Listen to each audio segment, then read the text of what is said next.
ఓ బాలుడికి సోకినట్టు తెలియడంతో వైద్యారోగ్య శాఖ ఉలిక్కిపడింది.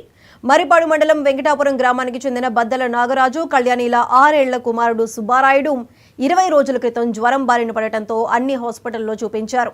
ఎక్కడా నయం కాకపోవడంతో నెల్లూరులోని నారాయణ హాస్పిటల్లో చేర్పించారు. అక్కడ బాలుడిని పరీక్షించిన వైద్యులు జికా వైరస్ అనే అనుమానంతో కొన్ని నమూనాలు తీసి ముంబై ల్యాబ్కు పంపారు. అక్కడ జికా వైరస్గా నిర్ధారణ అయింది.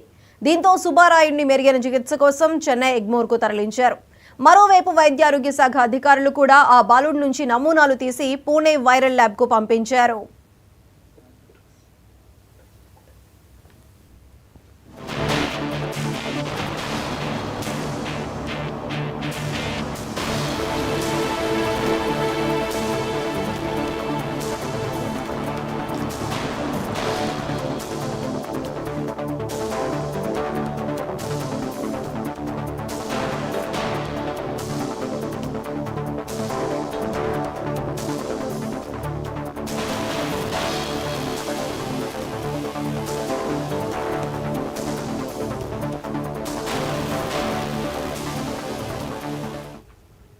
జికా వైరస్ అన్న అనుమానంతో వైద్యాధికారులు వెంకటాపురంలో పర్యటించారు. రాష్ట్ర వైద్యారోగ్య శాఖ డిప్యూటీ డైరెక్టర్ డాక్టర్ రామనాథరావు, ప్రపంచ ఆరోగ్య సంస్థ సర్వేలెన్స్ అధికారి డాక్టర్ మౌనిక, జిల్లా మలేరియా అధికారి హుస్సేనమ్మ, ఏఎంఓ నాగార్జునారావు, మరిపాడు వైద్యాధికారి గోపీనాథ్ గ్రామంలో పర్యటించారు.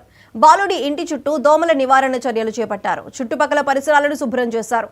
బాలుడికి ఆ వైరస్ ఎలా సోకింది తదితర అంశాలపై ఆరా తీస్తున్నారు.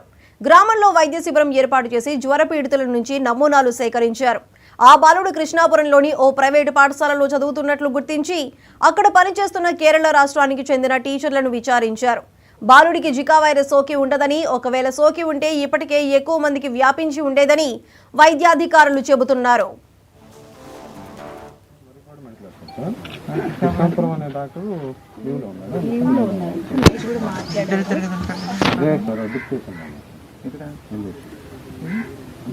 ప్రోగ్రామ్ ఆర్డర్ చేసుకుంటాను.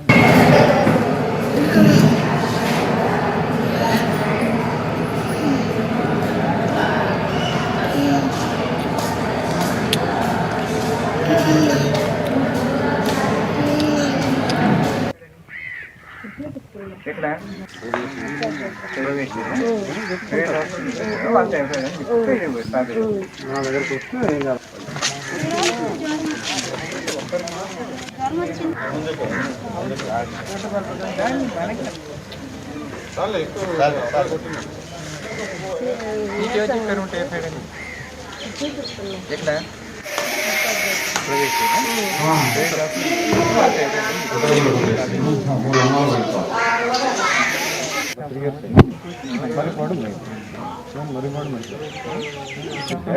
అప్పటికి దోమ కానీ ఉందనుకోండి, లార్వా దాంట్లో ఆ లార్వా మీరు పాడేస్తారు కాబట్టి చచ్చిపోద్ది.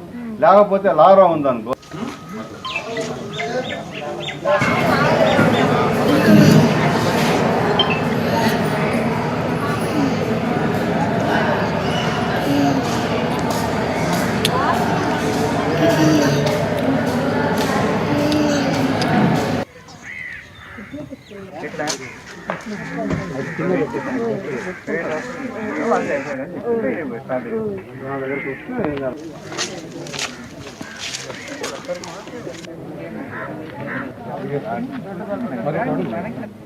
మరిపాడు మంచిగా కృష్ణాపురం అనే డాక్టర్